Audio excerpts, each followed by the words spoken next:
エモエモ。こんにちは、エモコです。今回はパソコンなしで使える手書きタブレットマジックノートパッドをレビューします。この製品はお絵描きペンタブメーカーの XP ペンが出したペンの書き心地にこだわった Android タブレットで、画面が紙のような見た目になるペーパーモードや充電不要の使いやすいペン、蓋を開けるだけですぐに書き始められるノート風のケースがセットになったタブレットで快適にペン入力したい人のための製品になります。もちろんタッチ操作で普通のタブレットのように読書をしたり動画を見たりゲームで遊んだりもできるので、今回は前にレビューしたマジックドローイングパッドとも比べながらペンの書き心地などを詳しくレビューしてみたいと思います。さらに今回はマジックノートパッドのプレゼント企画を動画の最後にお知らせするので、気になる人はぜひ応募してみてください。それでは早速開封していきましょう。中には説明書、保証書、電源アダプター、充電ケーブル、保護ケースにスタイラスペンと返信が入っていました。タブレットの見た目は紙のノートのようなシンプルなデザインです。画面サイズは11インチで厚さは 7mm、重さが 495g で薄くて軽いので持ち運びも楽にできそうです。下に充電ケーブルを挿すところがあって、右側に音量ボタン、右上に電源ボタンとペーパーモードに切り替えるボタンがあります。スピーカーは左上と左下についていて、横向きにするとステレオで聴けるようになっています。イヤホンジャックはありませんが Bluetooth の無線イヤホンが使えるようです。裏側にカメラがついていないのでペンで押さえてもガタガタしなくていい感じです。スタイラスペンは細身のマットな質感で形が Apple Pencil に似ていますが、充電不要でバッテリーが入っていないので軽くて持ちやすいです。Apple Pencil 用のグリップがそのまま使えるので、太いペンが苦手な人はグリップをつけると良さそうです。ペンの横にボタンが1つあってペンと消しゴムを切り替えたりできます。タブレットの左側にペンを置けるくぼみがありますが、磁石でしっかりくっつくのでペンに手が当たったり裏返しても簡単に外れないようになっています。見慣れないデザインで最初に見た時は驚きましたが、このくぼみが持ち手にもなって片手でも持ちやすいし、画面に指が当たって誤作動するのも防いでくれるので意外に使いやすいデザインだと思います。付属のケースにもペンの収納スペースがあって、蓋を閉じるとペンが外れない作りなので外にも安心して持ち運べそうです。ケースは磁石で簡単に付け外しできて、蓋の開け閉めで画面のオンオフもできます。前側のカメラが顔認証に対応していて、蓋を開けるだけですぐに使えて便利です。ただケースをつけるとちょっと重くなるので、少しでも軽くしたい人は設定で画面タップでスリープ解除できるようにしてケースなしで使っても良さそうです。画面はアンチグレア加工されていて、映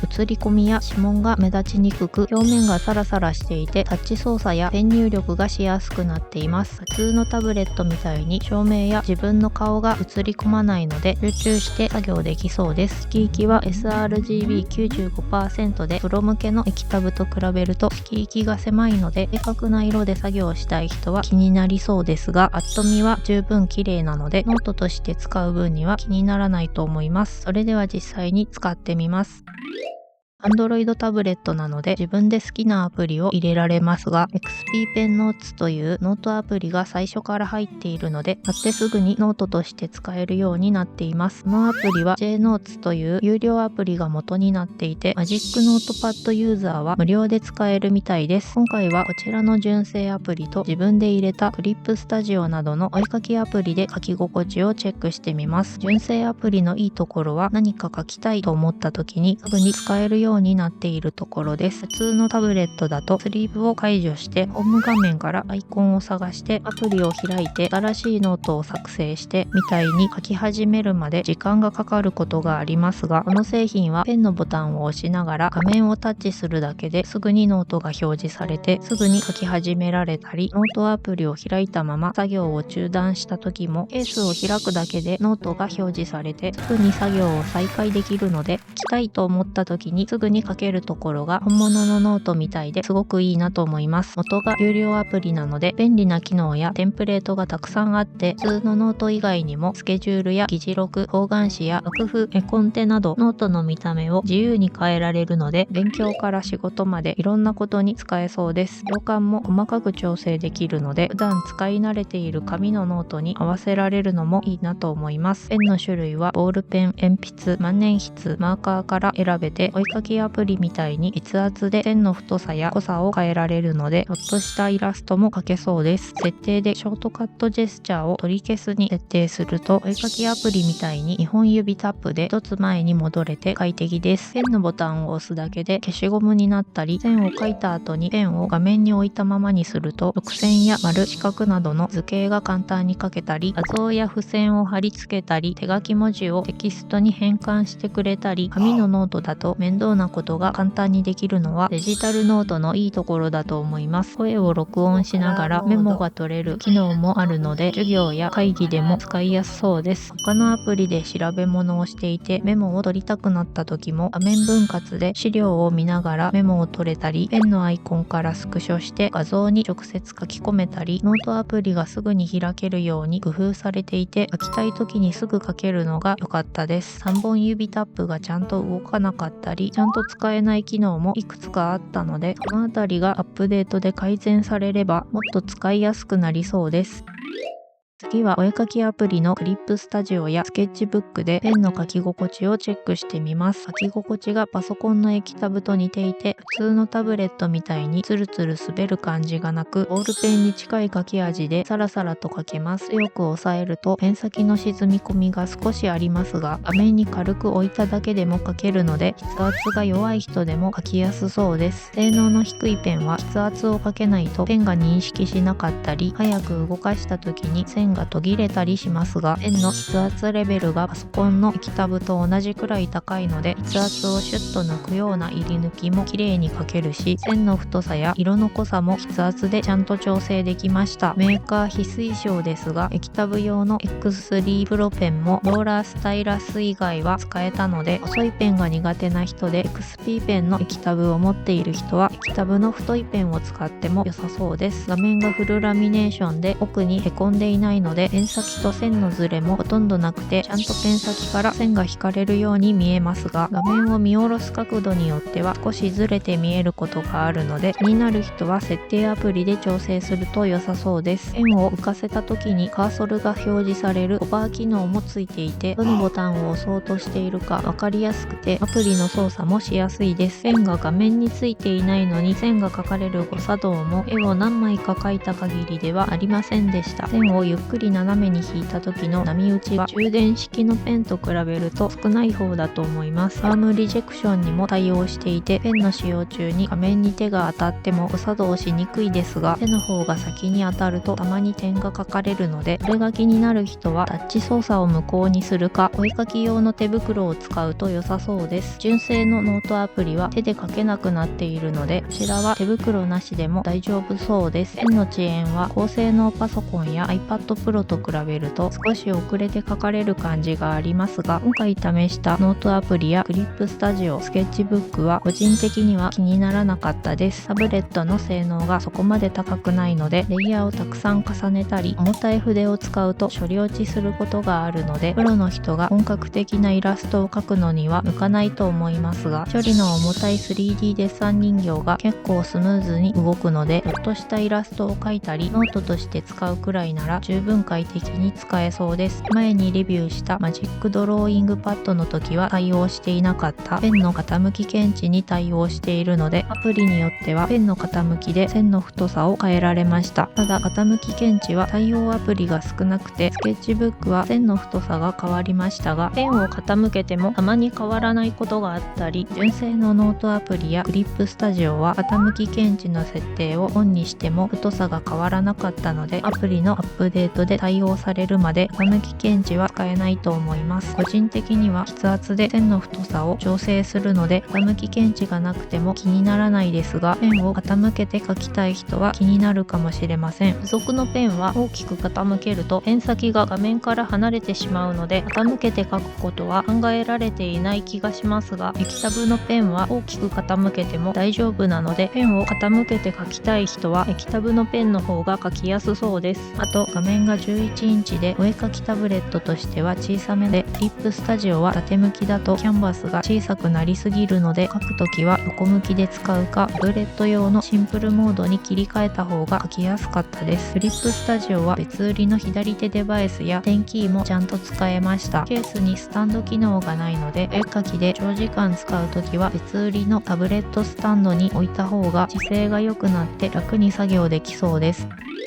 次はタブレットとしての使い心地をチェックしてみます。性能はミドルクラスでそこまで高くないですが、画質を下げればゲームも遊べるくらいの性能はあるので、作業の合間に動画や電子書籍を見たり、ブラウザで調べ物をしたり、日常使いならストレスなく使えると思います。画面のリフレッシュレートが 90Hz で普通のタブレットよりも高いので、画面の残像が少なくて見やすくなっています。右上のボタンを押すと画面を電子ペーパーのような目に優しい色に変えられる機能もついていて、長時間使った時に目が疲れにくいのは嬉しいです。普通の液晶にフィルターをかけて電子ペーパー風にしているので、本物の電子ペーパーとは違って明るい屋外だと画面が見えづらくなりますが、その代わり電子ペーパー特有の前の画面が薄く残るゴースト現象がなくて、電子ペーパーに不向きな動画やゲームもできるので、普通の液晶と電子ペーパーのいいとこ取りをした面白い機能だと思います。絵を描くときに白いキャンバスを目に優しい色に変えて目を疲れにくくしている人もいると思いますが、このタブレットならボタン一つで画面の色を落とせるので、文字を書くときやスケッチ、線画のような色があまり関係ない作業をするときに目が疲れにくくていいなと思います。バッテリーは7時間くらい使ってもなくならなかったので、すぐにバッテリーが切れて困ることはなさそうです。省エネモードにすれば1日3時間使っても1週間くらいは持つらしいです。バッテリー持ちは普通の Android タブレットと同じくらいなので、電子ペーパーのタブレットみたいに何週間も充電なしで使えたりしないので、いろんなアプリが使えることよりバッテリー持ちが長い方がいい人は電子ペーパーのタブレットの方が向いていると思います。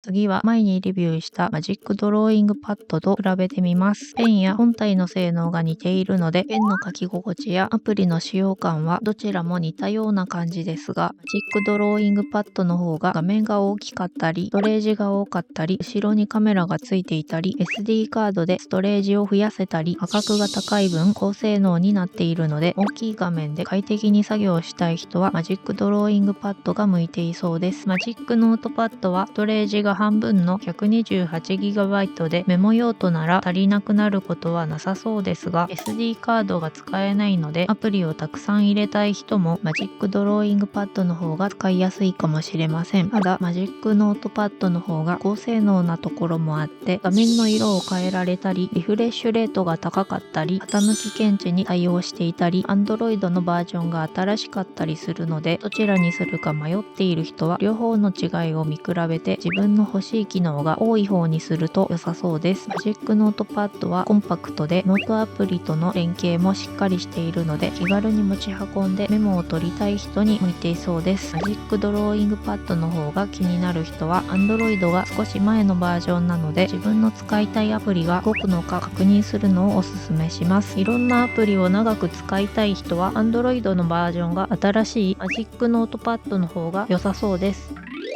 ここからは実際に簡単なイラストを描きながら、この製品のいいところ、気になるところを話します。いいところ1つ目は、ペンが充電なしで使えるところです。タブレットのペンは充電しないと使えないものが多くて、ペンの中に電池が入っている分少し重たいので、長時間使うと手が疲れやすかったり、充電せずに何日も使わないと過放電して壊れることもあるので、そういう心配をせずに使えるのがいいと思います。ペンの書き心地も充電不要ペンの方が好みで、線を斜めに引いた時のジッターが少なかったり、ペンを画面に軽く置いただけでも線が描けるので、ペンが充電不要で使いやすいのはこのタブレットのいいところだと思います。もちろん充電が必要なペンでも Apple Pencil みたいに書き心地がいいものもありますが、ペンが別売りで1万円以上したり、返信の値段も高めなので、最初からペンや返信がついているのはとても助かります。いいところ2つ目は、画面が最初からアンチグレア加工されているところです。私は画面の映り込みが苦手で、いつも別売りのペーパーライクフィルムを貼っているので、フィルムを貼る手間が省けるのは嬉しいです。アンチグレアの画面は表面がサラサラしていて、ペンの書き心地も良くなるので、ペン入力との相性もいいと思います。ただアンチグレアの画面は見る角度によっては少し白っぽく見えたり、画面のシャープさがなくなってしまうので、気になる人はお店で確認するのをおすすめします。いいところ3つ目は普通のアプリも使えるところです。電子ペーパーは表示の切り替わりが遅くて動きの速いゲームや動画の視聴には向きませんが、このタブレットは画面をペーパーモードにしても普通のタブレットと同じように好きなアプリが使えるので、作業の息抜きに動画を見たりゲームや読書ができて普通のタブレットとしても使えるところがいいと思います。次に気になるところですが、タブレット本体の性能が控えめなところです。性能が上がると価格も上がってしまうので、デジタルノートや日常使いだとこのくらいの性能でも十分ですが、せっかくペンの書き心地がいいので動画編集や本格的なイラスト制作にも使えるくらい高性能だったら、ペン入力できる普段使いのタブレットとして理想的なタブレットになりそうな気がします。なのでマジックノートパッドプロのような高性能な上位モデルも出てくれたらすごく嬉しいです。この製品に向いている人は充電不要のペンとアンチグレアの画面で手書きメモやスケッチ、学習ノートとして使いたい人に向いていると思います。普通のタブレットみたいに動画視聴や読書もできるので、メインで高性能タブレットやパソコンを持っている人が気軽にアイデアラフを書いたり読書したり、サブのタブレットとして使うのにも向いていそうです。性能が控えめなので、キャンバスサイズ大きめの絵を描いたりアニメを作ったり本格的にクリエイティブな作業をしたい人は高性能なパソコンと液タブの組み合わせをおすすめしますが、簡単なイラストなら描けるのでお絵描き初心者の人にも良さそうです。価格は定価が66,000円、セールだと56,000円くらいで iPad と Apple Pencil の組み合わせよりも2万円くらい安く買えるし、通常のノートアプリもついてくるので、なるべく安くペン入力したい人にも良さそうです。タブレットの性能よりもペンの書き心地にこだわった製品なので、充電不要のペンやアンチグレアの画面に魅力を感じる人にぴったりなタブレットだと思います。よかったら参考にしてみてください。最後にプレゼント企画のお知らせです。今回紹介したマジックノートパッドを抽選で1名の方にプレゼントします。応募方法は私と XP ペンさんの X アカウントをフォローして応募用のポストをリポストするだけで簡単に応募できます。応募用のポストは後ほどこの動画の概要欄に追加するので、そちらからぜひ応募してみてください。このチャンネルではおすすめのガジェットやお絵描き関連の動画を投稿しています。この動画が参考になったよという人はチャンネル登録や高評価、コメントなどしてもらえると動画を作る励みになるのでよろしくお願いします。ご視聴ありがとうございました。